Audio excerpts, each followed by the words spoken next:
Love bade me welcome, yet my soul drew back, guilty of dust and sin, but quick-eyed love observing me grow slack from my first entrance in, drew nearer to me, sweetly questioning if I lacked anything.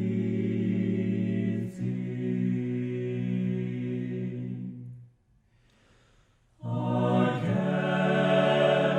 I answered, worthy to be.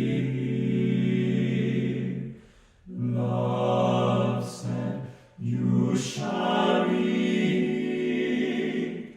I, the unkind, ungrateful, ah, my dear, I cannot look on thee. Love took my hand and smiling did reply, who made the eyes blind?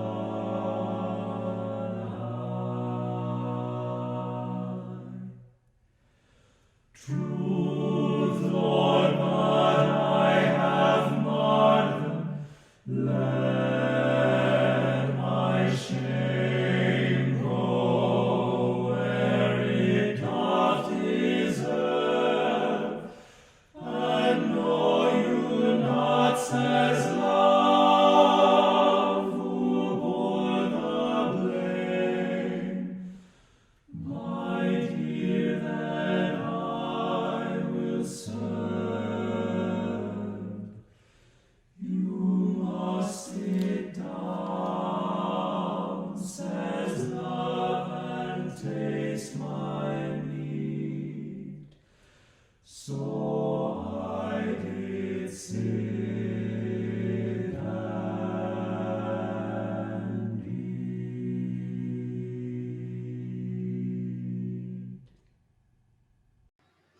Hi, all, and welcome to another segment of our Championing Black Voices series. My name is Alex, and I'm one of the co-artistic directors, tenors, and production lead for Cantus. I'm thrilled to be joined today by Dr. David Hurd. David is widely recognized as one of the foremost church musicians and concert organists in the United States, with a long list of awards, prizes, and honors recognizing his achievements and expertise in organ performance, improvisation, and composition. He is the composer of dozens of published choral, vocal, liturgical, and organ works, and he was one of the major contributors of new hymnody and liturgical settings for the Episcopal Church's Hymnal 1982, and his music is found in the hymnals and choir libraries of churches of many denominations. In 2010, he became the 15th recipient of the American Guild of Organists Distinguished Composer Award. He's the organist and music director of the famed Church of St. Mary the Virgin at Times Square, New York. Welcome, David. Thank you so much. Of course, we're so glad to have you here. It was a real pleasure. Real pleasure for me to be here. Thank you so much. Yeah. So just letting you know, we performed "Love Bade Me Welcome." It is bad, right? Not. Yes, that's the way we normally would pronounce it. Perfect. So we performed it recently, I think this past summer, and it's just it was wonderful to come to it because I originally knew it as an SATB mixed choir piece when I started singing in Episcopal churches as a college grad in Alabama. What brought along this new arrangement? Well, actually, the arrangement for low voices was brought along by a member of Cantus back in the early years of the 2000s. Deshaun Burton wrote to me and asked if I could arrange the piece for male voices. And I thought about it, and I thought, well, why not? And so that's why it happened. I think about around 2006 was when this version happened. And originally the piece had been written back in the early 90s. I see actually on the score that there's a dedication to the Reverend Charles W. Scott. Can you tell us about this dedication? Right, yeah. Charles Scott was a priest at All Saints Church on East 60th Street in Manhattan, where I was director of music at the time. Oh. And Charles was a great lover of uh, of poetry and of music, and a very literate and wonderful guy, and a great preacher. And probably he had quoted this poem of George Herbert in a sermon at some point. And his 40th anniversary of ordination to the priesthood came up. And when I found out about that, I thought, it'd be interesting for the choir to do a little surprise tribute to him on a Sunday morning. And so the morning that his anniversary was going to be celebrated, we did a little surprise thing for him, and literally the piece was a Saturday night special. I wrote it like on a Saturday night, and the choir sang it from manuscript on Sunday morning, and Wow. a wonderful 9-voice professional choir, and that we just prided ourselves on reading things on Sunday morning, and and so that's how it came about.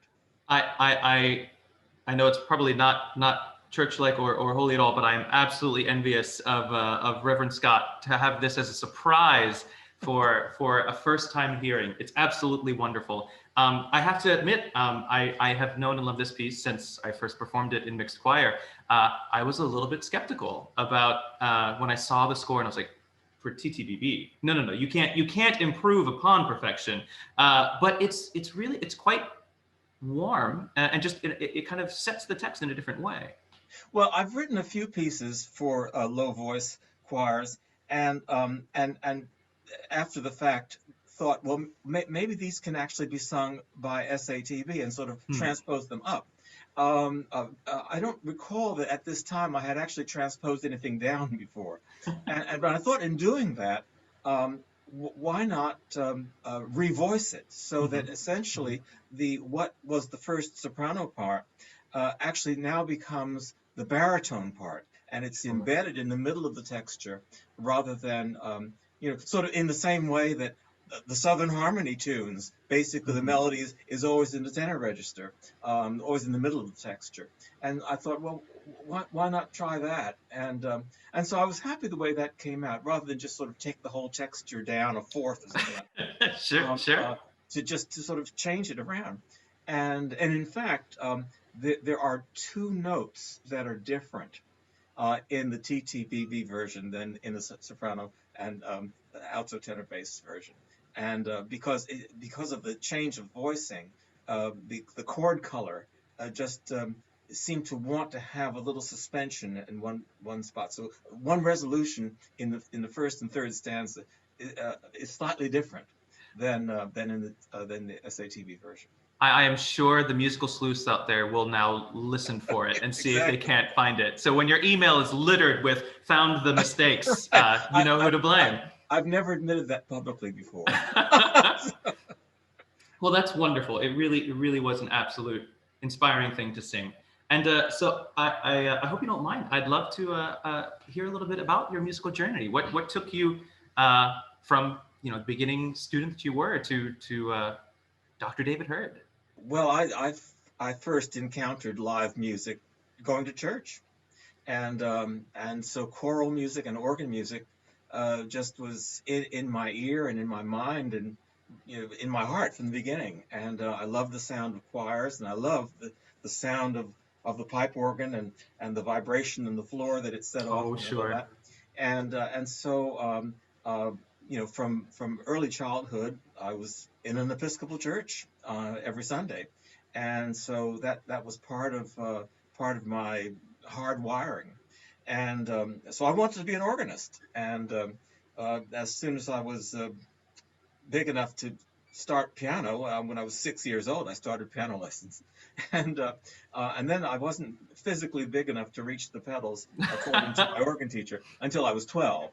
So Wow. by that time, I was a student at the Juilliard Preparatory Division, Hmm. and so I studied piano and organ at the Juilliard, and sang in church choirs, and so that was another significant piece of my formation.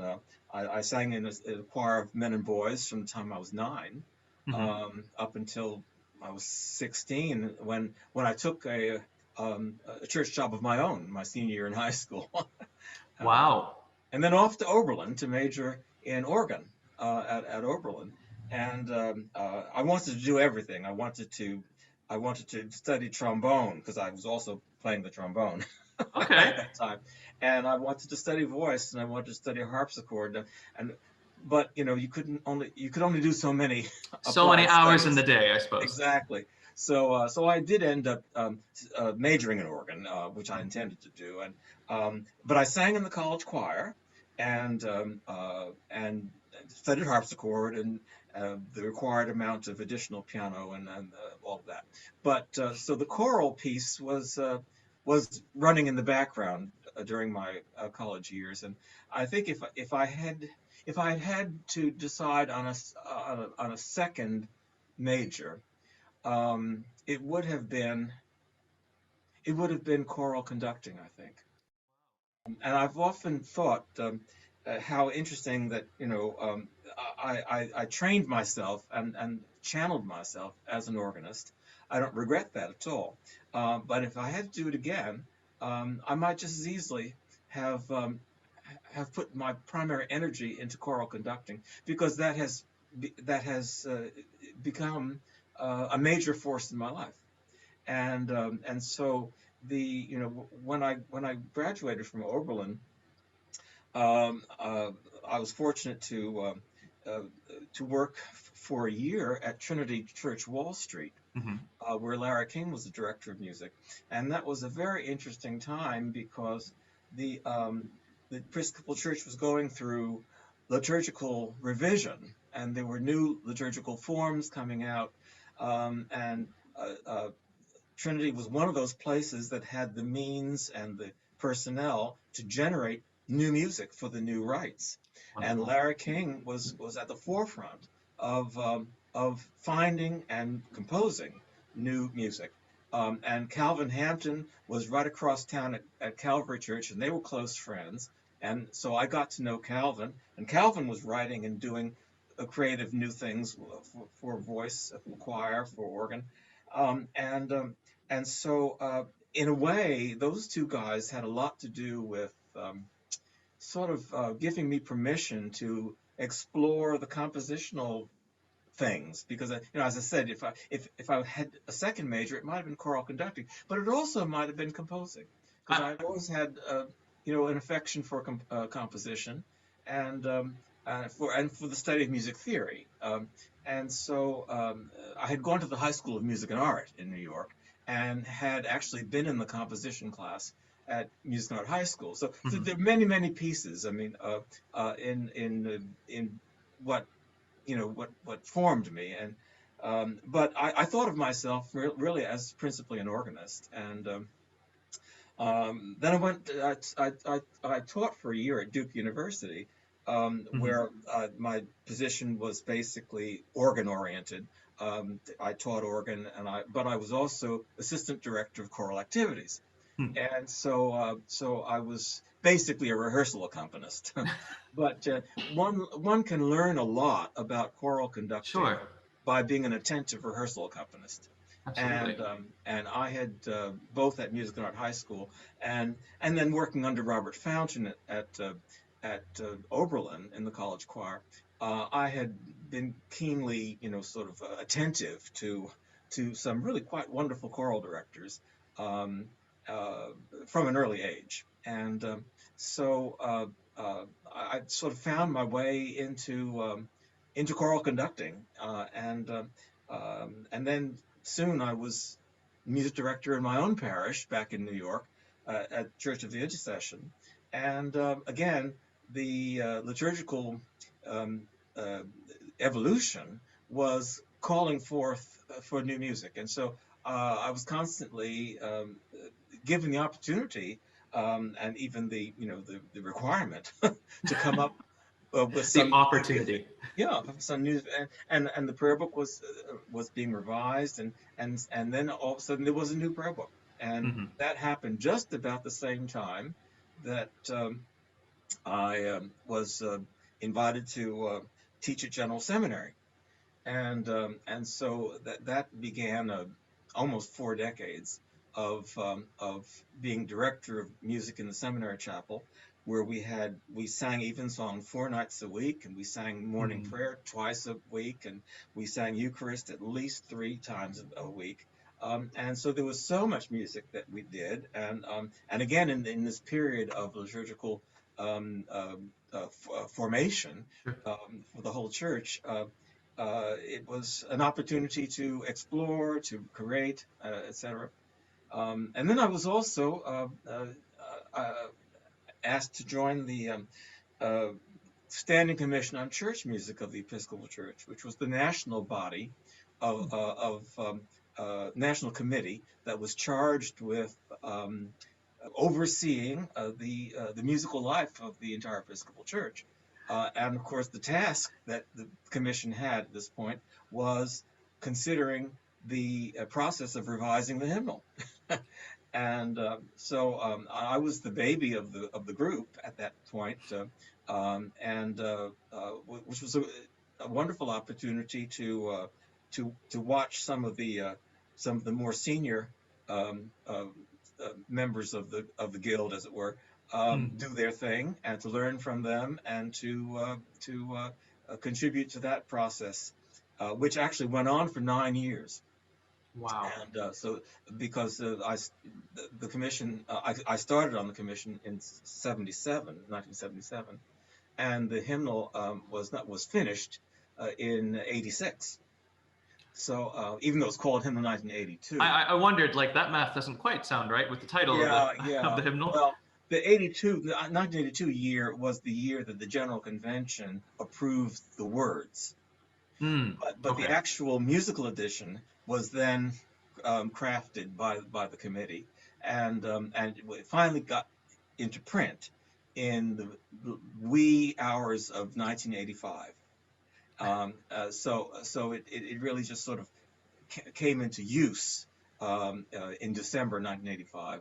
Well, as someone who's fairly familiar with that hymnal as a church musician, thank you for your work. That's an Well, incredible hymnal. It's really, really lovely. it was an incredible task to work on it. I mean, it was Nearly a decade. My gosh. yeah, I mean, obviously, such care was taken. and there was preparatory work that had been going on for at least 3 years before Mm. I was even a part of the process. Gosh, that's incredible. We also know that you are a concert organist, and this past year has been kind of a doozy in many ways. The global pandemic, the political unrest, and emboldened racism in the U.S. How have you found that this year has affected you? Well, I've done no organ performing. Ah, Um, yeah. I mean, the last recital I played was in February of last year. So it's been actually a week and a year Are or we so kidding? since I've played a public recital. Hmm. I do have the privilege of playing in front of live people once a week at St. Mary the Virgin Church in Times Square, where I'm music director. And since July, we've been having limited attendance Hmm. services, and where I play the organ, and we have a single cantor, and the cantor and I are at opposite ends of the loft, wearing singers' masks, and we do all the music of the service. The people do not sing a note. The clergy don't sing a note, and but at least they're real breathing warm bodies downstairs, and it means an awful lot. Normally, I don't like applause in church, uh, but uh, Good. but it really means something. Where after the postlude, the congregation does applaud, because they really are, they really appreciate that, just that little bit of live music. And we've been so deprived of live music for the Absolutely. past year. Yeah. Many of my colleagues have done virtual recitals, but personally, I don't very much like performing for a camera. If a camera's on while I'm performing for an audience, okay. But if the audience is not there, somehow I don't really, and I have not perfected that mind trick of believing that people are at the other end of the camera. Sure, and it makes so much sense actually, because I know from hearing audience members' perspectives that they feel like something is they are happy to hear virtual performances Yes. or live streamed performances, but that they also understand there's a certain amount of loss from not having the energy of the performer in the room. Exactly. And Yeah. it's the same thing for performers as well. I mean, Absolutely. there's an energy that we feel with the audience, as I'm sure as you're Exactly. describing right Yeah. now. Yeah. Now, my choir at St. Mary's, I have an octet, which is a superb bunch of musicians, and we suddenly had no place to sing. Sure. So we actually did join the many vocal groups, choral groups that have done these, singer in the box kind of Oh, the Brady virtual Bunch sort performances, of uh, you know, performances. and where we all recorded our parts individually, Hmm. and magically put them together, and which is always a little bit more complex than it looks like it is. And so we did a few of those, and that was a really quite a wonderful opportunity to at least try to keep choral music alive amongst us. But we really are looking forward to the time when we'll actually be able to sing in the same room together again. Oh my gosh, absolutely.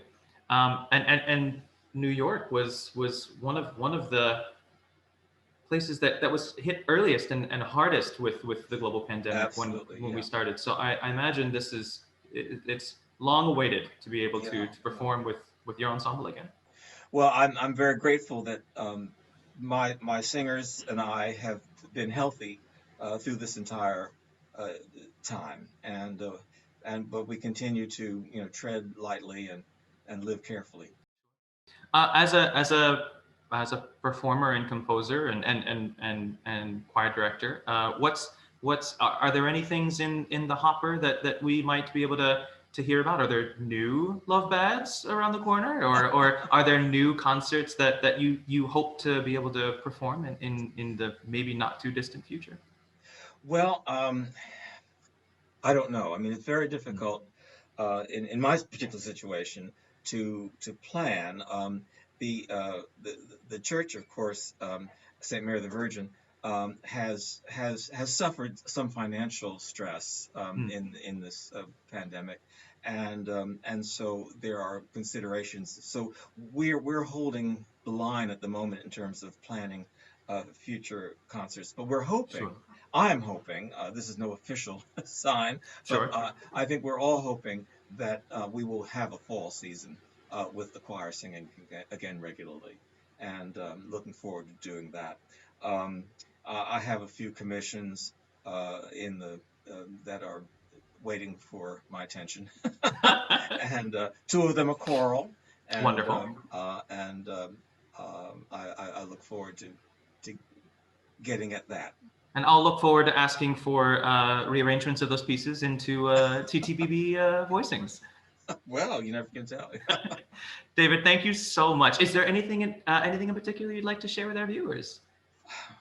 Well, I'd just like to thank you and thank Cantus for a marvelous performance of this piece that your ensemble was responsible for bringing into being, at least the form of it. So, And so I'm delighted to know that you'll be sharing this with a larger public. And well, I we loved it. We absolutely did. thank you. Well, thank you all for joining. Dr. David Hurd, everyone. We hope to see you again in the next time with Champion Black Voices.